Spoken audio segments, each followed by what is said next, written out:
जय श्री कृष्ण। ओम नमो भगवते वासुदेवाय। ओम नमो भगवते वासुदेवाय।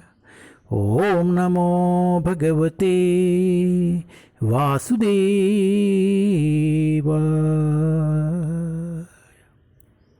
जय श्री कृष्ण।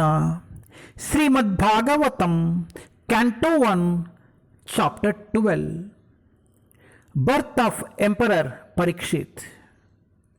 परीक्षित महाराजु जननमु। परीक्षित महाराज का जन्म। टेस्ट 2। तस्य जन्म महाबुद्धे कर्माणि च महात्मना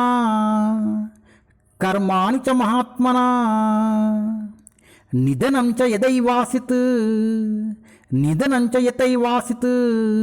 सप्रेत्या गतवान् यथा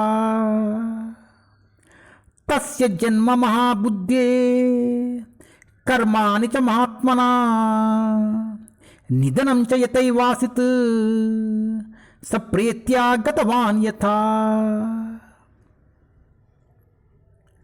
How was the great emperor Parikshit, who was a highly intelligent and great devotee, born in that womb?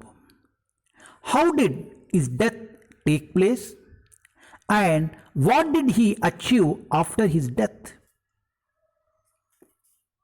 अत्यंत बुद्धिमान तथा महान भक्त महाराजा परीक्षित उस गर्भ से कैसा उत्पन्न हुए, उनकी मृत्यु किस प्रकार हुई और मृत्यु के पश्चात उन्होंने कौन सी गति प्राप्त की। परम మేధా సంపన్నుడును మరియు గొప్ప భక్తుడును అగు పరీక్షిత్ మహారాజు ఏ విధముగా జన్మించెను, ఏ విధంగా అతని మరణము సంభవించెను, మరణము పిదప అతడేమి సాధించెను. హరే కృష్ణ.